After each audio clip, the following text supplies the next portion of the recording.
Deterjen, ini ada yang lucu. Ada orang nih yang berdiri di atas pohon mangga milik tetangganya. Makan mangganya, jual mangganya, buka jasa penyimpanan mangga, buka jasa pengiriman mangga, buka jasa konsultasi mangga.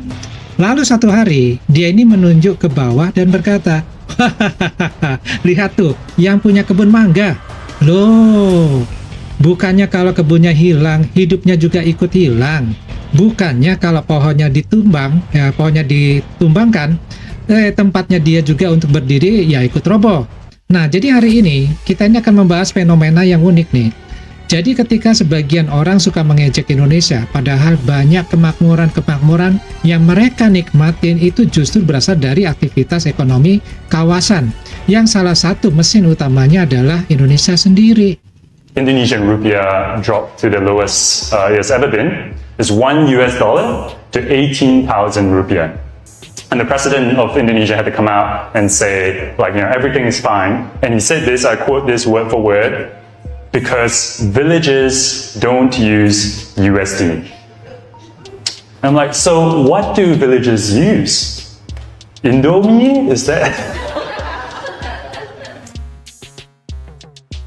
Ya, joknya itu nggak lucu ya. Bahkan penonton yang live-nya aja, itu yang ketawa cuma sedikit. Jadi memang nggak lucu gitu. Ya oke lah. Indonesia ini pakai Indomie sebagai alat tukar di kampung-kampung. Ini yang dikatakan oleh komika dari Singapura tersebut. Oke lah, kita sih nggak masalah ya. Bahkan Padi sendiri yang nggak merasa terhina, tidak merasa dikecilkan dengan hal tersebut. Cuma Padi mengingatkan ini. Lalu masalahnya kenapa nih ya? Di mana bagian cerdasnya ini? Sehingga tidak banyak yang tertawa, tidak banyak yang tepuk tangan tuh. Apa observasi uniknya yang dia lakukan? Apa sudut pandang barunya? Karena kalau formula komedinya itu hanya Indonesia itu sama dengan Indomie, maka kualitas humornya itu ya setara dengan Amerika sama dengan burger, Jepang sama dengan sushi, Korea itu sama dengan kimchi. Itu bukan observasi, itu adalah stiker di kulkas. Nah, masalah terbesar dari jokes seperti ini adalah dia ini mengandalkan stereotip yang sudah dipakai jutaan kali. Penonton tertawa bukan karena cerdas, yang tertawa juga dikit, tapi karena mereka sudah mengenali stereotipnya. Nah, yang menarik adalah rasa superior yang sering muncul nih di balik sindiran-sindiran seperti ini. Seolah-olah ada pesan yang disembunyikan. Kami lebih maju, kami lebih modern, kami lebih kaya. Oke, gak apa-apa sih, karena faktanya memang begitu. Sekarang kita bahas nih bagian ini. Jadi sebuah pusat keuangan memang bisa menjadi sangat kaya. Tapi pertanyaannya, kaya dari apa? Kaya dari siapa? Kaya karena menghasilkan apa? Nah, kalau ada negara yang menjual minyak, menjual gas, batu bara, nikel, tembaga, sawit, perikanan, manufaktur, kendaraan, tekstil, dan berbagai produk industri, lalu ada pihak yang lain yang mendapatkan keuntungan yang besar dari mengatur arus modal, perdagangan, logistik, dan jasa keuangan. Mana nih yang lebih mirip petani? Mana yang lebih mirip makelar? Nah, tidak ada yang salah menjadi makelar. Nggak ada yang salah jadi makelar. Tidak ada yang salah menjadi pusat jasa. Tapi aneh, kalau makelarnya ini justru mengejek petani karena tangannya kotor oleh tanah. Padahal tanpa petani, tidak ada yang bisa dimakelarin. Sekarang Padi pakai perumpamaan yang lain nih. Ya, ini lebih horor lagi ya. Bayangkan ya, seekor lintah. Ya, deterjen tahu ya lintah ya. Nah, lintah ini menempel pada tubuh yang lebih besar, mengambil manfaat dari tubuh tersebut, mengambil aliran dari tubuh tersebut, mengambil energi dari tubuh tersebut. Lalu suatu hari lintah ini berkata, "Hahaha, tubuh tempatku menempel jelek sekali." Nah, disinilah kalau tubuh itu hilang, ya si lintah ini juga mau nempel kemana lagi. Ini yang lucu dari sebagian komentar superioritas ekonomi. Mereka ini sering lupa bahwa ekonomi modern ini saling terhubung. Tidak ada negara yang hidup sendirian. Tidak ada negara yang benar-benar mandiri. Yang ada adalah spesialisasi. Ada yang memproduksi, ada yang mengolah, ada yang membiayai, ada yang mendistribusikan.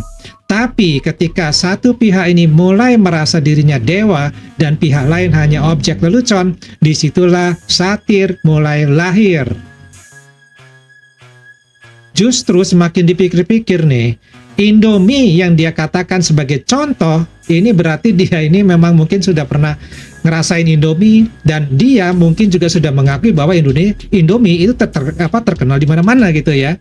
Nah sekarang Indomie ini contoh yang aneh untuk mengejek Indonesia, ini menurut dia ya, karena produksi itu dijual di puluhan negara, sudah terkenal, dikenal di berbagai benua, dicari banyak orang, bahkan sering dianggap sebagai salah satu mie instan paling terkenal di dunia.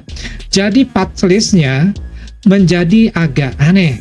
Bayangkan, mengejek Italia dengan makanan pizzanya, mengejek Swiss dengan coklatnya, mengejek Jepang dengan mobil Toyotanya.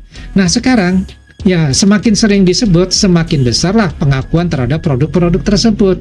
Tanpa sadar, lelucon itu malah menjadi iklan gratis bagi Indonesia.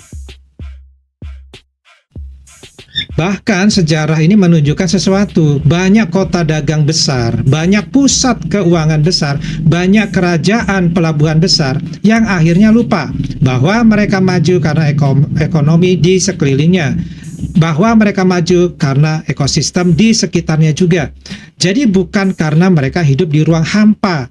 Jadi ketika rasa syukur berubah menjadi kesombongan, muncul ilusi bahwa semua keberhasilan berasal dari diri sendiri. Padahal kenyataannya jauh lebih murid. Dunia modern dibangun oleh rantai yang saling terhubung. Tidak ada satu mata rantai yang bisa berdiri sendiri. Jadi deterjen, kalau ada yang mengejek Indonesia dengan mengatakan alat tukarnya Indomie, santai-santai aja lah. Karena kadang-kadang orang yang terlalu sibuk menertawakan kebun orang lain sampai lupa memeriksa pondasi rumahnya sendiri, ini memang sering terjadi. Dan sebelum menertawakan petani, mungkin ada baiknya memastikan dulu bahwa makanan di meja memang bukan hasil kerja dari petani. Karena dalam ekonomi seperti dalam kehidupan, yang paling berbahaya bukan kemiskinan, melainkan kesombongan. Sebab orang yang sombong ini sering mengira dirinya raksasa, padahal belum tentu lebih dari penumpang yang kebetulan mendapat kursi paling nyaman di dalam kapal yang dibangun banyak orang.